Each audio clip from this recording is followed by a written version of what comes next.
सभी मित्रों को मेरे YouTube चैनल पर स्वागत है। आज हम लोग लाभ और हानि के प्रश्न संख्या 2 को पढ़ने वाले हैं।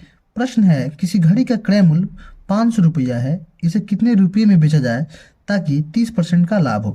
कहने का मतलब है कि प्रश्न में आपको एक तो क्रय मूल्य दिया गया है, तो क्रय मूल्य जो है 500 रुपया है और लाभ की बात की गई है। लाभ क्या है? 30%। तो हमें ज्ञात करना है विक्रय मूल्य। ठीक है, तो सबसे पहले हम क्या करेंगे कि 500 का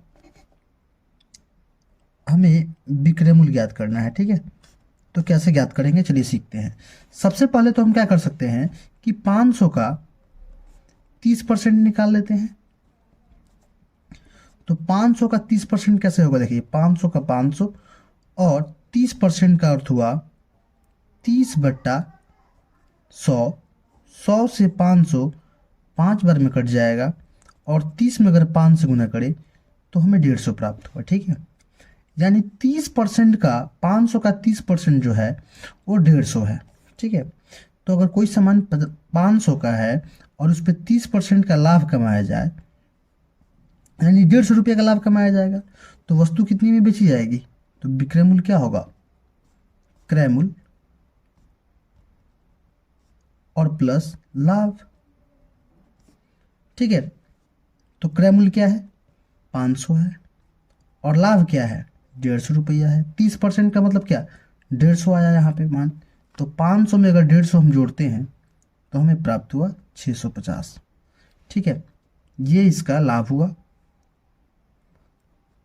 लाभ क्या हुआ? 150 रुपया। ठीक है, एक तो ऐसे हम प्रश्न को हल कर सकते हैं। दूसरा तरीका भी चलिए हम सीख लेते हैं। इसको हम ऐसे हल कर सकते हैं। ये पहला तरीका था। दूसरा तरीका देखिए।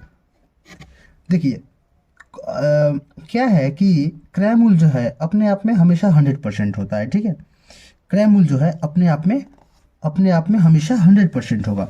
तो हम क्या करेंगे, 500 है तो 500 का 500 लिख देते हैं। ठीक है, अब देखिए 30% लाभ की बात की गई है, तो क्रय मूल्य जो है अपने आप में 100% होता है और चूंकि लाभ हो रहा है तो 30% का लाभ हो रहा है, तो 100 और 30 क्या होगा? 130% हो जाएगा।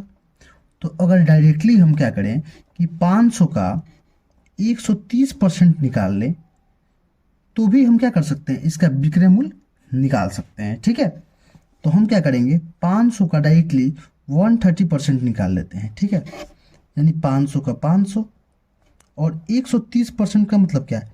130 और बट्टा 100। 100 से 500 5 बार में कट जाएगा।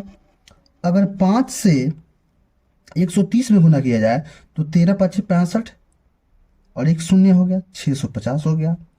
तो यहाँ पे देख सकते हैं इसमें भी क्या है, 650 ही आया है, यहाँ भी 650 ही हुआ।